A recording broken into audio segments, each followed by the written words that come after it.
Today is the 100th day since Nancy Guthrie, mother of Today's Show co-host Savannah Guthrie, was reported missing. Now, the case drew, of course, international attention in the beginning, but new leads have been hard to come by. We've also seen frustration grow between the FBI and local police. Now, Anna Schecter is the head of our crime and public safety unit.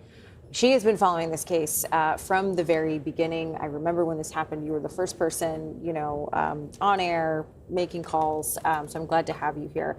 You've got new reporting about a single hair strand. What can you tell us? A single strand of DNA could be the hinge of this entire case. There was a little bit of DNA, and this is important because a lot of DNA yields better results. A little bit of DNA that was most likely might have been a little bit of hair, little bit of bodily fluid, maybe mixed together, found near where Nancy Guthrie was that night, maybe even in her bed.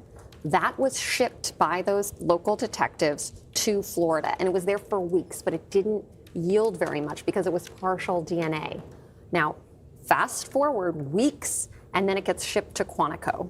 They're still analyzing it, so they haven't gotten that thing that's going to crack the case open. But what is happening behind the scenes? They're taking that partial DNA that they have determined is not Nancy Guthrie's, is not anybody who worked at the home, is not any family member, and they are trying to find in genealogy company websites a partial DNA match. That is painstaking work. It takes weeks. It could take months. So while it's very quiet right now, it seems, they have no idea, nothing's happening.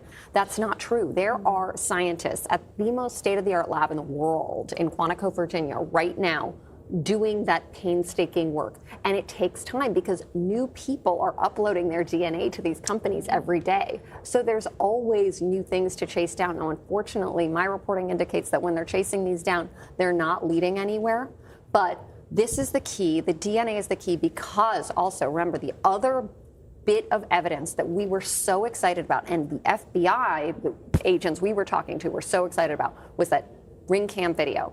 Unfortunately, so far, no leads have yielded like that, that perfect person. We've got a suspect, we're homing in on them, that we know about.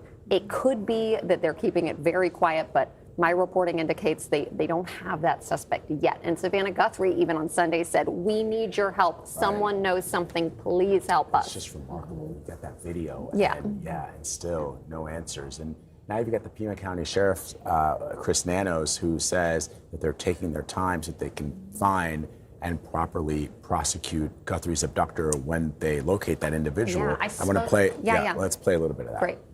It moves at a snail's pace, I guess, for some. But for my investigative team and for me, we look at this as, no, this is doing exactly what we need it to do. I believe at some point in time, we will make an arrest on this case. And whoever that individual is, that individual will have a right to a fair, impartial trial. So many are wondering, as you just sort of broke down, why it's taken so long to prosecute and to find this person, find and then prosecute. Can you help us understand the relationship between local officials and federal officials? Kash Patel was on a podcast last week talking smack about the local law enforcement. Said federal agents were kept out of it for 4 days. Is that true?